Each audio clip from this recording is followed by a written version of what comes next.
Colleagues, welcome. Thank you to this afternoon's Employment Committee. Apologies for the slight delay if you're waiting online. We are with you now, and just a little bit of formality. Phil Bibby, thank you for subbing this afternoon. Really appreciated, and for all members here and officers to enable us to conduct this business.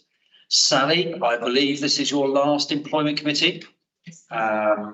You have steered us diligently and with aplomb through years of employment committees, and we have covered some really important subject areas, not least pay equalisation, organisational resourcing, and through the COVID issues, and dealing with pay rises relating to high inflation, and all of the other stuff, as well as making sure that all of our staff are happy to be with us, and all those that are not, that they leave us with as much goodwill as you can muster. So really grateful for all of that.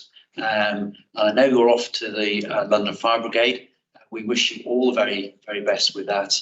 I'm sure that Hertfordshire and London Fire Brigade paths will cross, and we look forward to working with you there. But for all of us here at the Employment Committee, then my thanks, and all the very best for the future. Thank you. Good. Okay. We have Angie Ridgewell, Chief Exec, online, and we also have, I can't put my glasses on, we have Dave Muller of Daniel, I can't read, I'm sorry, even with my glasses on, I can't read. But Daniel, welcome. Thank you. Thank you for dealing with any legal issues that we may need to. Good. So the last time we met on the 29th of July, some while ago, we agreed that the minutes are accurate and happy to accept those. That's fine. Thank you. So our first substantive item is a salary review. That's for this year. That's April 24 to April 25 for executive directors, directors and heads of service. Sally, would you like to take us through the paper? Thank you. So please, before I begin with item 1 on the agenda today, can I note the declarations of interest of officers in the room, which this decision will affect for myself and Scott Brudgington in the room, just to clear up that point. So following the NGAC announcement on the 22nd of October this year, I'm pleased to confirm that all Green Book staff have received their backdated pay award of £1,290 or 2.5% if the 1,290 does not equate to the 2.5% uplift in their salary, and that has been paid in November's payroll today, and that's backdated to the 1st of April 24, just so that members are aware of that. The matter today deals with cost of living awards for heads of service, directors and executive directors, and what is commonly and internally known as level 15 and above, and is a matter for the Employment Committee's consideration and decision as to what to do about the cost of living award. So today the Employment Committee are faced with two options. Option 1 is, as per the paper, to apply the set value of 1,290 to all pay points, and this would have a cost of £200,000 addition to the pay bill. And option 2 is to apply the set value of 2.5% to all pay points in level 15 to 20, and the cost implication for this would be £338,000 added to the pay bill.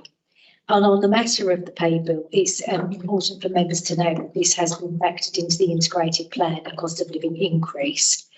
In considering these options, it has been the case in previous years that the Employment Committee have tended to follow the NJC decision, which would align to option 2, i.e. 2.5%. In considering your recommendation, though, members will doubtless be curious as to what other authorities have done in respect of cost of living for 2024 for similar job levels, i.e. heads of service, directors and executive directors. And I can confirm that comparable benchmarking of 9 other comparable authorities has evidenced that they are on average 2.6%, so slightly over, but the majority of those 9 comparators were on 2.5%, with one outlier, which is tipped it slightly up to 2.6, but just to give you assurance that the majority of the 9 were on 2.5%. So, noting all of the above, members are now asked to consider the options and decide and agree which one they wish to take. Thank you, Chairman. Thank you very much. Colleagues, any comments? No? Okay. Thank you very much, Richard. Thank you, Sally. And since I'm speaking, can I just thoroughly endorse everything Richard has said? Thank you ever so much for everything you've done for us. Just to say that my preference would be option 2. As people in the room know, but people watching online may not know, I'm the Cabinet Member for Resource and Performance. I receive briefings from a great variety of senior officers on a regular basis. We have an excellent cadre of senior officers, and I'm always acutely aware that the City of London is just a 20-minute train ride away. So I would be very strongly in favour of option 2 myself. Thank you very much, Richard. Thank you. That's very helpful. Any further comments? Steve Jobbers? Yeah, I'd be happy to support option 2. That's fine. Anybody else? Option 1. Option 1. Okay, that's fine. Thank you. Anything, Phil? I'm happy to agree with Bob on option 2. I think it's so much fairer for senior staff than option 1, basically. Yes, I think the fundamental difference between 1 and 2 is we had this starting to become an issue 2 years ago when senior staff had the same single sum applied to salaries, which meant as a percentage increase, it was much, much lower. And therefore, the differential between all staff and senior staff started to collapse down. And so the decision was taken last year that there would be a percentage increase based on the same formula being applied this year. So I think this would be consistent with last year to give that a 2.5% increase, which is still about the level of inflation, but it's also appropriate with the level defined against all staff pay rises. So I think I'm minded that the option 2, which would be the 2.5%, is the preference. It means the wages rise a little bit higher, but that is in the context of what we'd expect relative to all our staff. Any further comments? Happy with that? Right. Okay. So those in favour of option 2, if you just raise your hand, that'd be great. Thank you very much. And those in favour of option 1, Nigel, that's your view is noted, and option 2 will carry. Thank you very much. Item 3 is organisational resourcing programme update. So, Scott, are you going to? Where are we up to, Scott? We are very grateful for your thoughts. Thank you. Thank you, Chairman. So just a few words of introduction on behalf of the Strategic Management Board on this programme, and then I'll hand over to Sally Copper to take us through a little bit of the detail of the report. So the report before you today updates you on the delivery of the organisational resourcing programme following your agreement on the 29th of July 2024 to proceed with the consultation stage. So the report today is to provide you with an update on ultimately the consultation process and as we now move into implementation. Hopefully members will recall that the core objective of the programme was to develop a new operating model for the council, which in turn delivered efficiencies in relation to the cost of the workforce, resulting in some £8 million worth of savings in the current financial year, rising to annual savings of £16 million in a full year from 25-26. I've sponsored the programme on behalf of the Strategic Management Board with day-to-day delivery of the programme undertaken by a cross-departmental, cross-organisational project team led by both Sally Hopper and Anna Morrison. Sally will take us through the report shortly, but I'm pleased to confirm that the ongoing financial objectives of the programme have been delivered, with significantly lower number of compulsory redundancies than were originally planned. We still have much to do as we move to our new structure and operating model from the 1st of January, embedding the change and delivering in these new ways of working. So in essence, a lot of what we've got to at this stage is the structural change, not necessarily all of the process improvements we need to drive through. As part of this work, we also undertook a review of the senior leadership structure to support this new organisational design. This has also now been completed as part of this work. I must acknowledge the role our staff have played in understanding the drivers behind this work. SMB are fully aware that we have stretched the goodwill of staff further than we should in going through these changes whilst continuing to deliver the high quality services to our residents that we're all rightly proud of. For those colleagues that will receive formal redundancy notices over the coming weeks, I want to reaffirm our ongoing commitment to ensure this process is done clearly, respectfully and with care. I'll hand over to Sally to introduce the report, if that's okay, Chair. Thank you, Sarah. Thank you, Scott. Sally. Thank you. So please may I begin by echoing the thanks to staff, to the unions, the employee reps, there's been many of them, and to members for their ongoing engagement for such a complex programme. It really hasn't gone unnoticed by a number of officers I know. You can see that the main reason for coming back today indeed was to recognise the permission you gave to officers in July to go forward and do the work streams that's already been mentioned this afternoon, but was to come back and say not only where we got to financially, but what was the impact on the staff. So noting what's already been said this afternoon, the impact on the staff is really focused at paragraph 5.6. You'll see that there is some information setting out that. But that was written as at the 20th of November, and this project has been moving at pace. And since the report was published, that met the publication deadline for the Employment Committee report. But since that time, I've got more finite detail on the actual outturn position as to the impact on the workforce. So some members will remember that when we set out on the £16 million target that we needed to do to reduce the cost of the workforce, we did a very crude estimate that could be up to 400 staff, because when you try to get to that figure and you think about the salaries that might make up that figure, it was a crude estimate that we would look to possibly affect 400 staff. As we've journeyed through this, we have got to an outturn position where we have got actually a much lower figure in terms of colleagues who will be facing redundancy and have had a formal redundancy notification. And that figure is just over 100. So it's a lot lower than we first anticipated.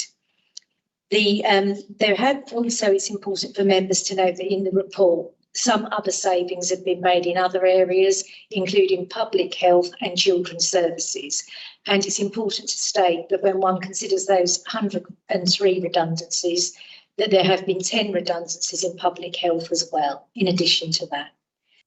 Then when we get to how have we made the savings, where that number is considerably lower, it's very important for members to be fully aware this afternoon that that has been done through good leadership on behalf of a number of managers and officers who have suppressed vacancies and not filled vacancies. So in September 23, there was a Strategic Management Board decision to bring in recruitment prioritisation, which meant that one had to work a lot harder to get a vacancy filled unless it was a statutory obligation. And that prudence back then has served us well, because it means that we have 74 posts were able to be extracted as part of the consultation. So when the officers thought about the consultation, they were able to extract 74 posts. And then just before we ever got to any of the consultation, we'd extracted 60.5 posts. So when one adds all of that together, the update figure I can give you this afternoon is that the headcount compared to January last year, 24, when it comes back on the 1st of January 25, will have reduced by 254.5 colleagues headcount. So that is lower than the 400, but for the reasons I've set out. What's important to consider when we talk about that figure is that the actual percentage of redundancies that makes up that 254 is sitting at just over 40%, and the percentage that makes up the figure that's been achieved by vacancies and prudence around vacancy management is greater than that.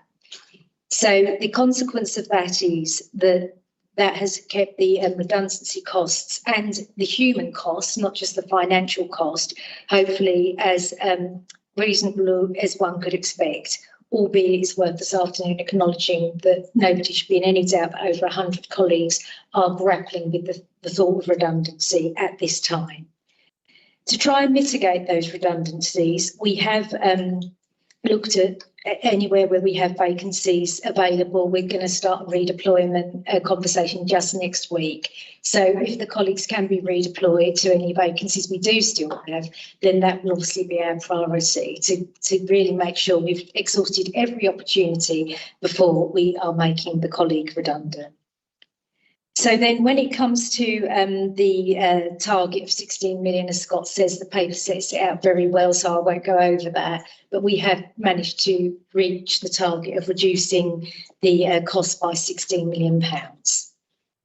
Then the next matter that I wanted to cover that is very much on the agenda as well that members will be interested in is so what's changed, as well as the sort of headcount reduction, what else has changed?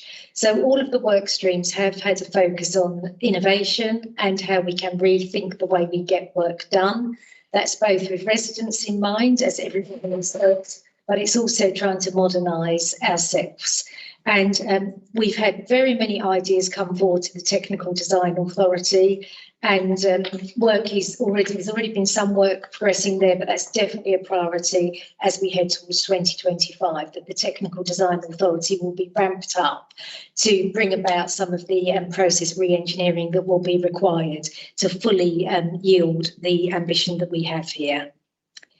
The other item that I wanted to cover this afternoon is transition. So it's all very well, driving out costs, but we need to make sure that the colleagues that are remaining, it is well known and it's well researched that colleagues who perhaps thought they might be made redundant and weren't can experience what's known as survival syndrome, and it can be very hard for them as well to come through having been through a major change and then having to work through and not being made redundant. That can be problematic as well. So the transition programme really matters, and we've had a huge investment both in officer time and in thought given to what does a good transition and induction look like, so that colleagues, once they go to their new role, are fully trained and as able to add value as quickly as possible and have that sense of belonging that we pride ourselves on in line with our RISE values. Then the next and final point that I wanted to make this afternoon, so that members are fully up to date with where we are on organisational resourcing, is to say that the feature of the programme throughout has been the Equalities Impact Assessment. So we did an Equalities Impact Assessment at the very beginning of the programme for the overarching principles of the programme.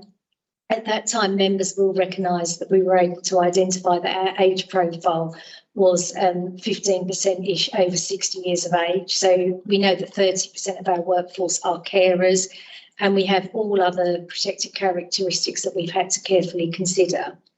In addition to the overarching Equalities Impact Assessment, I want to give members assurance as well that for each of the subsidiary consultations that make up that £16 million, there has been an Equalities Impact Assessment undertaken for those as well. And those have been done in partnership with the centralised diversity and inclusion team and also the consultation lead. So that has meant that attention has been paid to any reasonable adjustments. One question that's come up under that is that some colleagues have identified that I'm a carer, And I'm now feeling quite stressed that I'm going to have to explain my caring situation to my new manager, and it's, going to be a big deal for me. And we've been able to help. This is just one example of where we've been able to help by using what we've introduced some time ago as the carer's passport. So the colleague can just go from one manager to the other, and that gives their footprint of what support they need. So that's just one example where we're trying to do everything we can to make it as least impactful on the individual after they've been through so much with this amount of organisational change. But I think the final thing that I wanted to say is that it really has been echoing the points already made, that staff colleagues have sat with a lot of uncertainty. It's sometimes easy to forget that we've had a new chief executive in that period, and also that we have moved the workforce from where we are today at County Hall to Stevenage. Now, I know we have a wider workforce, but a lot of our staff have been affected by that as well. So when one considers all of those things, it's very important that we have felt supported by both members and the unions and the employee reps, and indeed the staff. So that concludes my update on organisational resourcing, Chairman. I'm happy to take any questions. That's really comprehensive, Sally, and appreciate that. Thank you. Phil Bibby. Yeah, thank you, Sally. I think we're all aware, and we'd like to convey to staff we acknowledge the traumatic period they've been through and how we appreciate how they've worked together to get to this. I felt this through my director, she felt this with their staff, so I'm sure that I'll fit this as others. You talk a lot about how we worked out how many staff we can actually do without, for want of a better term. I'm concerned that, and would like your assurance that the organisation still feels that it can actually carry out the important service that we do in a seamless fashion. And I'm also concerned that we actually start work stream 1 or 2, or continue them as quickly as possible, because obviously streamlining services will allow reduced staff to actually do the same level of work and perhaps better service provision with less people. So work streams 1 and 2 I think are very important, as well as the reductions in staff. Thank you. And I think that the absolute no member should be in any doubt that the ambitions of the project have driven through innovation, and they already are, and we're seeing the green shoots of that. So we are seeing where the systems have been put in place, and we are getting right first time more. So we are seeing the green shoots of that. I think any officer in strategic management would agree, more to do. I think that's fair to say. I think that when it comes to we have had to have a critical look, like I think many public sector bodies would recognise, at where our resources go, and we've had to be really thoughtful about that, and I think that will continue to be the case.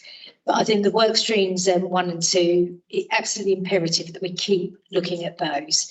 We need to keep looking at those as we get more and more requirements of our services, and also we have finite resources to meet those services. So I think it's going to be an ongoing endeavour for officers and members to keep that front of mind.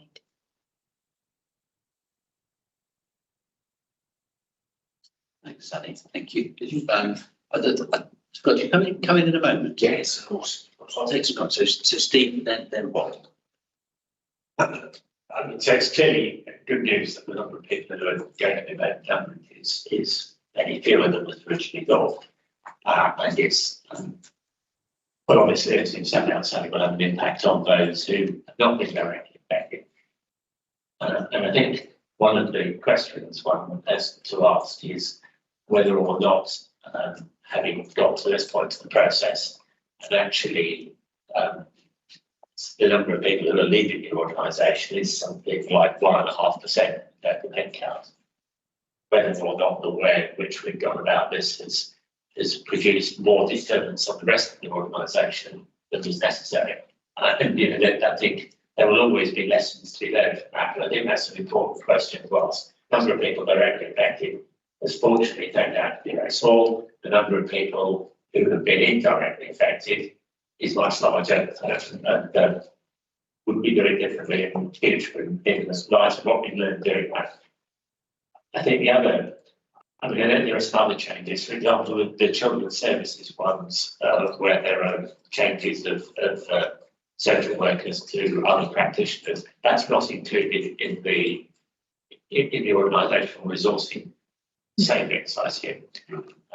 Just in terms of those savings, I assume that the figures that are set out in table, sorry, I've just lost it by scrolling the wrong way.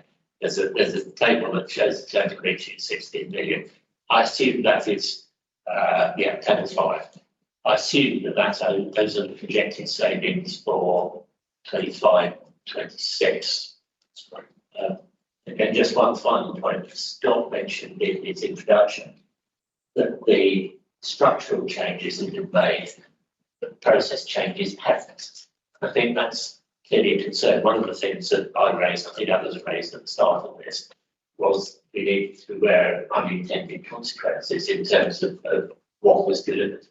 And I'm a bit concerned that if we've not introduced the process changes, what we're essentially doing is asking a smaller number of people to do more stuff in the same way. And that's going to kill a number of problems. It means that there will be things that don't get delivered, whether it's an expectation they will. It will also put the staff who in some cases are in new roles in the position where they can't achieve what they want to achieve and what they're being asked to achieve. So I kind of assume that the process changes being introduced concurrently with the organisational changes. And so I'm concerned about the impact of not doing that. Point well made. Scott, do you want to pick that up? Thank you. Thank you, Councillor Jarvis. So just to pick up on the issue of this programme effectively created too much disturbance for actually the more smaller cohort of individuals that have ultimately been directly affected. I think the most important thing I think we have to keep remembering about this programme is about the creation of a new operating model for the council. We have gone through quite a high level of centralisation of functions where we've got similar functions operating across the 5 departments. So even though we may not see necessarily someone leaving the organisation through redundancy, there is still nonetheless quite a reasonable level of redeployment into new roles. And also for the frontline social worker, as an example that you gave, how they now go about effectively accessing service support or whatever the case may be will be changing as well as a result of that model, rather than maybe the more embedded departmental arrangements they had previously. So I absolutely accept that the worry of putting a large number of people at risk initially to work through this programme, but that was necessary as we worked our way through the process. But nonetheless, I think it's important that everyone did feel engaged with the programme, that they understood that what we're now moving to as a new operating model. And then your point around process changes and why should they be occurring simultaneously with the structural change. Maybe my point may have been a little too matter of fact. I think that we are absolutely working on the process changes, but there will still also be a degree of lift and shift for day one to allow the new teams to come together and effectively critically appraise and change the processes as they think it will work better within the new arrangements. Of course, that may mean that it's going to be a bit bumpy in the early months as the teams work their way through those processes. But simply, time has not been our friend through this programme. We've done quite a serious amount of change in effectively a 9-month window to get us to this point. So yeah, I'll pause it. No, that's fine. Thank you. I think it's a serious point, Steve. Do you feel any further questions? I might have called myself. Well, I mean, I think that there's the issue that it looks as if there are going to be some unknown impacts, both in other parts of the organisation and on people across Hertfordshire, where things that they had expected would happen on the basis of their previous experience. There's certainly a risk of not going through the first quarter of next year, because the new teams are still figuring out how they're going to deliver those things with fewer resources. And I think at the very least, there's an issue about how expectations are managed around that. And in some cases, because that was really difficult because expectations were not being met already, and we're already struggling. One of the biggest areas around highways and enforcement, for example, where I understand they take lots of people out. There's already some level of public dissatisfaction with that. It looks like it's going to get worse in the short term. It may get better when they sort themselves out, but I think that's a serious concern because at the start of this process, I understood we'd set out with an objective of that not happening. Indeed, indeed. So, Nigel? Yeah, thank you, Chair. And yeah, I echo what others have said about the, everyone coming together on this as best as they can. And I did have, questions. I've talked to Sally in briefings that I was just concerned that all staff who've been affected, that they would feel they had as much consultation as possible. And it seems that they have, but I hope that just want to be assured on that. Would you be able to give us the final redundant, figure on redundancy? You say about 100. We have, it doesn't have to be today, but and I know what Steve said about children's services, that in 633, where you mentioned obviously that's the 300,000 with the conversion of 19 social work posts and a deletion of 14 social work vacancies. And the key point there is to say this is to maintain as much stability as possible and to ensure there are safe and high level qualities of care, knowing how important and difficult it is for children's services anyway, and obviously adult care. So that's obviously good to see there. Just a few questions. Obviously, the whole point was to invest, I think, 16 million over 3 years to deliver a net saving of 24 million over the same period. Do we think that's going to happen? And I think what do we think will be the cost of the actual outcome position in early next year? If it's estimated this is going to be lower than the 6.5 million that we've actually allocated to this, I think it says in the report. And going back to something I think Sally said on the equality impact assessments, I noticed on page 46 regarding possibly gender imbalance, it says that they would hope that they would be able to take the opportunity to correct any imbalance in gender imbalances when it comes to women and men. Do you think that we will be able to do that with this organisational resource exercise? Is that going to be actually going to happen now? And finally, so a lot of people have raised the fact that Price Waterhouse and the 2.5 million contract for that 6 months. Will we think at the end of this, because of what has been achieved or not, that will be money well worth paid, that they've been value for money, that 2.5 million for that 6 months has come out of this? Okay. Who would like to pick up that? Please, may I suggest I'll start the answers and then come to other officers as we go through. So thank you very much for those questions. And I think that let me deal with the cost of change and the 16 million and the 24 million first. So the actual cost of change is looking less than we expected. So the money that the projection we put at first when we started out on the project, we have slightly overestimated the cost of redundancy, for example, for the reasons members will understand this afternoon when we see the near to final outturn position. We've also got a modest saving on some money we put by for legal fees because we thought, might need to take some specialist legal advice. It's really complicated stuff we're doing, but that is slightly coming under and everything in between. So the final outturn position, it's been commissioned this week, but I do know it to be less than the 16 million. But what I will ask is, as an action from this meeting, is that we let Employment Committee know the final outturn position, because that is work in progress. And I think that would be good governance to share that with you. When it comes to the, do we think we're going to make the savings?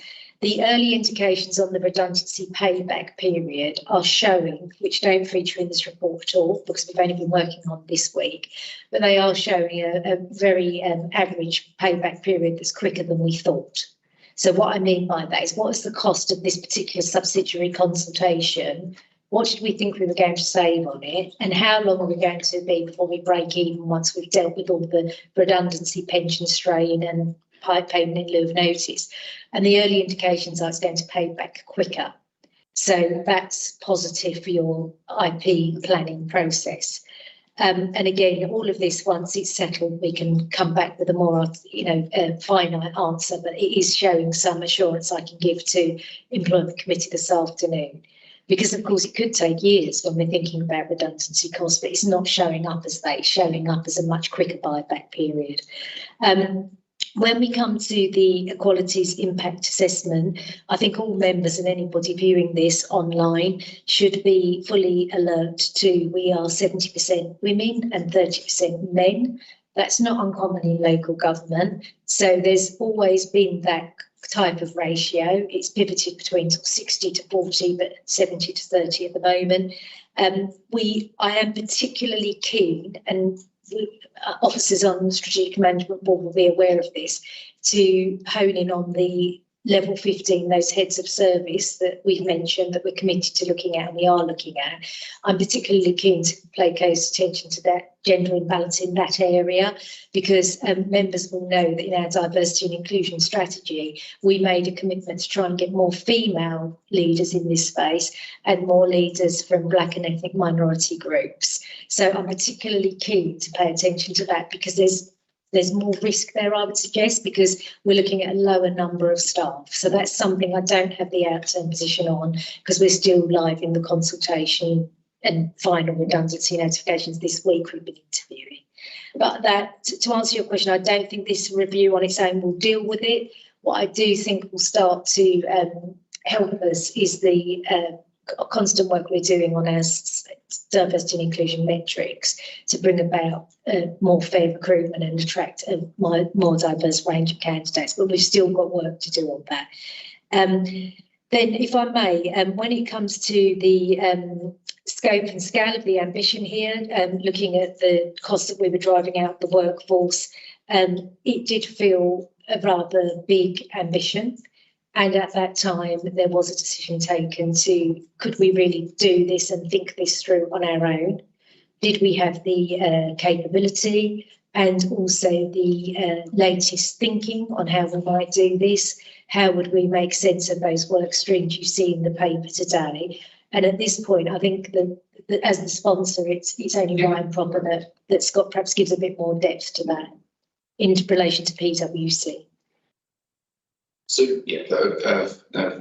thank you, Councillor Bell. That just build on Sally's response is that organisations, in particular local government, we think long and hard about when to engage with consultants, and in particular some of the big four, or whatever the case may be, because we know sometimes the sort of response that sort of engagement can react with both the politicians, but also our staff as well. But we were very clear, and from the analysis that we undertook, that as an organisation, I think the size of change that we were looking to undertake here really sort of drove to the very heart of the way this council's operated for many, many years. We have great strength, and they've served us well by having 5 very strong departments operating in delivering our services. But as a result of that, they were able to build up, very sort of duplicative model structures across the organisation. Again, that served us well in terms of we're well performing in many of our services, but it's an expensive model in comparison. So in order to be able to move ourselves to a more centralised model, but we needed that external challenge to really show what others have done around the country. And so there was that track record to see how things could be done, and really test us with that new way of thinking, rather than any one person within the council being seen to have an agenda or being able to be seen maybe biased to one outcome or the other. And secondly, it was about pace. The amount of analysis that was necessary to reach the sort of the optimum structures that we've outlined today, we simply just wouldn't have had the skill set or the resources to be able to do that in the time scale that was necessary for this 9-month period. So we were able to access a range of tools, techniques that PwC were able to bring to the table that we then benefited from. So I absolutely understand the concerns, but I honestly get on this commission, I believe we have achieved value for money. Thank you, Gina. Thank you all for your contributions. Just a few comments from me. I think, what if I just take us back just a little while? COVID interrupted change programs that were planned across services before the demand itself of COVID had an impact on our organisation. So during COVID, we took on more people, we had to deal with a pandemic, we had to deal with change. And then coming out of the pandemic, we were in a great financial position. And then we had war in Ukraine, which pushed energy prices up and inflation up to 12%. But at the same time, we've also had big socio-economic and cultural changes post-COVID. And those are washing over our organisation. They're washing right through society. So we have higher demand for special educational needs and disability. We have higher demand in adult social care. We have higher demand coming through from some of our humanitarian work, looking after migrant children, for example, and we have higher costs associated with children's services, particularly those in care that need to be in residential accommodation. And all of that across a relatively capped fiscal environment in which we operate. In other words, those costs have risen, that demand has risen against a relatively constrained financial envelope for the council. So we shouldn't forget that financially, this council, as many across the country, is struggling to meet the demands post-COVID, and at the same time, we have to recognise that some of that change which was coming needed to be reactivated. And I think this programme, which was then accelerated to make sure that we caught up, has done exactly that. So it needed to be on a shorter timescale. We had to get on with it, and we needed staff to feel comfortable again as soon as possible, so that we can get back to the day job. And I think, I hope not speaking out of turn, but I feel that technology is probably going to accelerate with its applications, which will affect all of us, not just in the public sector, but the private sector, and across all that we do. And so I would imagine that having set a new structure for the way the organisation works, to be able to bring the efficiency of technology, of new innovation, of transformation, applying to that new structure should enable services to be delivered into the future, and hopefully keeping costs under control and with a degree of efficiency that we need to achieve.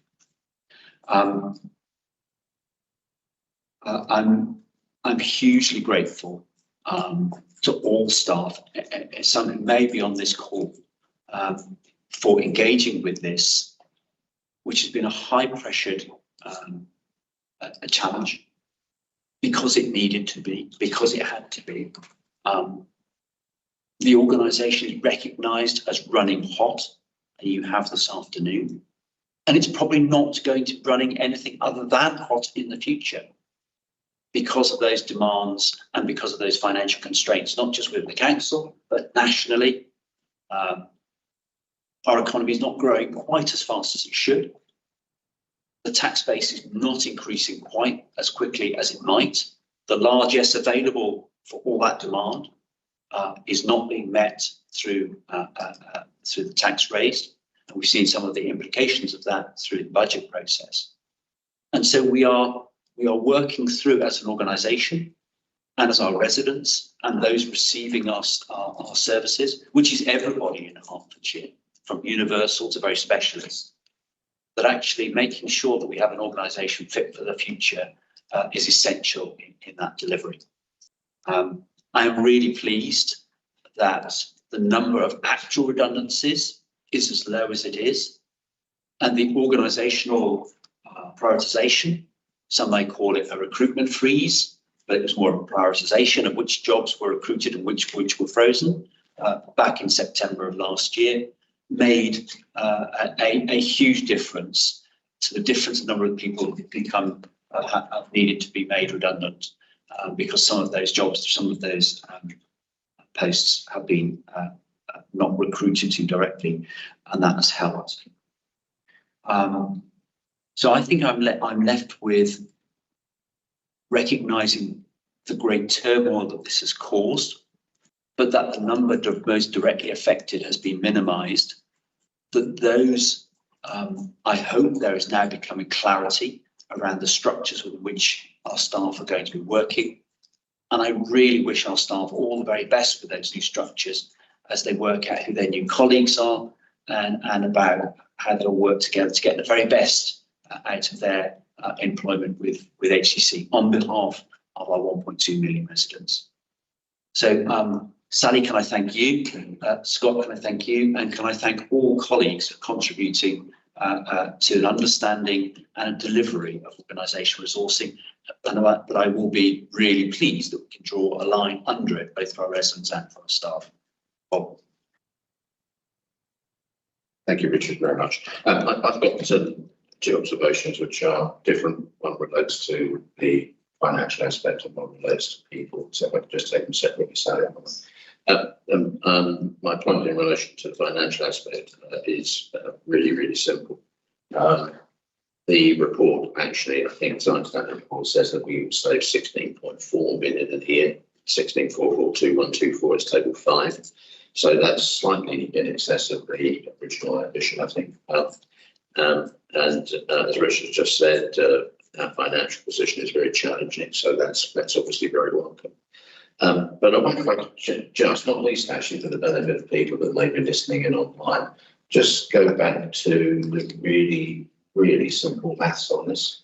So in your opening remarks, you said that originally you made a very crude assumption to get to 16 million, require 400 post removals.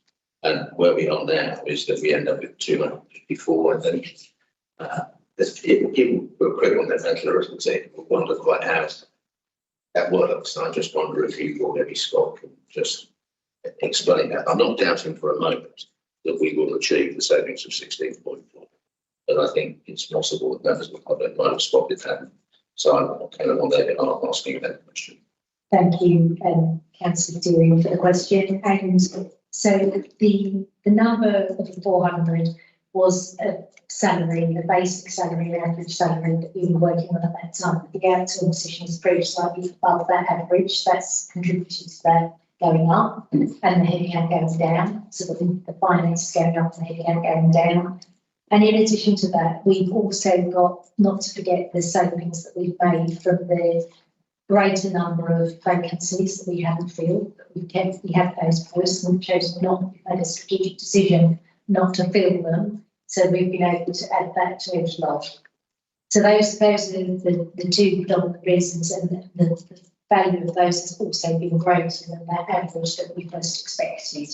Then in addition to that, but when we got into the thick of the review and how we were going to, when we started to build those many subsidiary consultations that members will open and familiar with, we did have submissions from some of your executive directors who were able to look at third-party contractor spend as well. And that meant that they were able to staffing costs for third party, and that has been discussed as well. So when you put all of those things together, that's what's got us to that lower headcount number and lower impact on our workforce. Great, thank you. And the second point, different type. So this in terms of the structure of Berkshire County Council has been within my portfolio, so I've got some briefings on this. So I don't want to miss the opportunity to say thank you to everybody who those briefings. I know from those briefings that an enormous amount of work has gone into this. I want to record that. Thank you, Sally, for leading that. Scott, of course, as the sponsor of the project. And throughout the piece, though the savings is a very important aspect, we have always all been very conscious of the impact of this on our people. Again, I'd just like to acknowledge your care and custody over that salary and spot as well. And if I could just take the opportunity just to ask this in relation to the people aspect. Table 3, in a nutshell, tells us that we have 8,900 staff. And I fully understand that there is a legal requirement to consult when we are, any employer is contemplating redundancy. So we have had no alternative but to consult very, very widely. I understand that, and that's exactly the right thing for us to have done. But of course, what that means is that for quite a long period of time, a lot of people would have been concerned. They would have felt that maybe the sort of Damocles is hanging over. And I know that you and Scott, and I must say myself, Cabinet Richard, we've all dealt with this as sympathetically as we can. That's not an easy state of affairs to live with. So my question is that now that we've arrived at the 29th of November with this important employment committee meeting, as of today or maybe Monday, will the sort of Damocles have gone away? In other words, are we now at a point where everybody knows what the ultimate outcome is before then? So the simple answer to that is, Councillor Deering, is that every member of staff who makes up that 103 redundancy figure or the 10 in public health absolutely does know that they have been served notices of redundancy. Nobody should be in any doubt that we have got colleagues working alongside those colleagues, and we've got some really close-knit communities which we're really proud of. And it has been difficult all round, but it's absolutely accurate to state that the colleagues that are facing redundancy do know, and they are having real support as outlined in the paper. I think the other point that I'd just like to make on the workforce and consulting with them, of course, it hasn't had perhaps the attention it deserves in the paper today, but you'll see that in the paper it does talk about phase 1 and the ideas that colleagues had and the ideas that colleagues gave to us. And I know that the Strategic Management Board have paid very close attention to those ideas, and they will be thinking about those as potential further efficiency opportunities as they go into the IP setting process, because the staff came up with some really good ideas as how they would save money left with them as part of phase 1 consultation. So that's an ongoing piece of work that we're going to have an action plan for. Scott, just just Right, okay. I just want to be clear that the 8,000 people who at the end of the process will not be affected do now. Absolutely, yeah.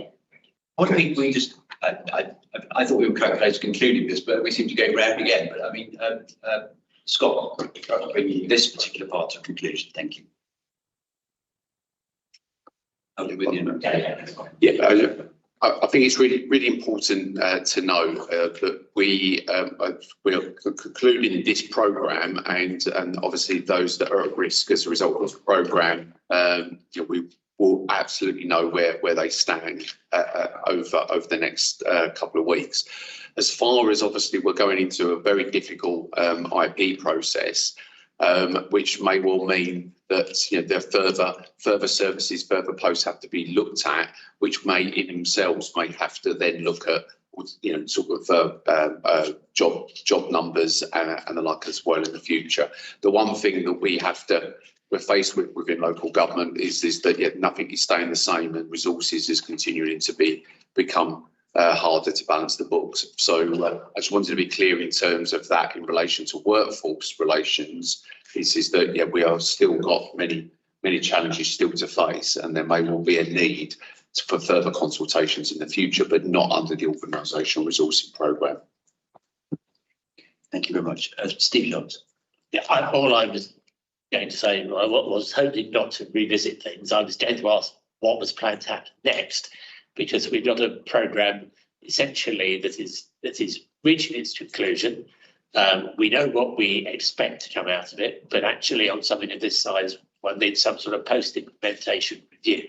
And I hope you're going to tell us that sometime in the new year, probably not in the first month or two, you're going to be coming back to the Employment Committee and saying, we've looked at how it all worked. These are the things that we think went well. These are the things that we wish we'd done a different way. And these are the results, not just in terms of the finances, but in terms of performance of the organisation. Is that the plan? I would want, I'll answer that, Steve. The plan will be definitely in 6 months' time. We will want to know how this has landed and what difference it has made. Not least because this isn't about people being made redundant. This is about setting the organisation fair for the future, and to have a structure where some of what I referred to, which is technology and efficiency and effectiveness, can be brought to bear through those new structures. So how those new structures perform will absolutely be of import to both the employment committee, but also through Bob's panel or anybody else's panel, because ideally we'll be seeing some of that efficiency flow through the organisational structure. So I hope that's a reasonable answer. Thank you. Sally. And if I may, before this matter is concluded, I just wanted to give the thanks right back to all of the members for their support during my 8 years at Hertfordshire County Council. It's been really everything from recruiting new chief executives through to decisions like today. So I didn't want the moment to pass without formally saying really appreciate the cross-party working that we've had and the really huge amount of support that you've given to me in my role. Thank you very much. Thank you, Sally. There was a couple of other things here, but I will leave those now. Good. I wrapped up a while ago, so I'll give that to colleagues. Are you happy to accept the report?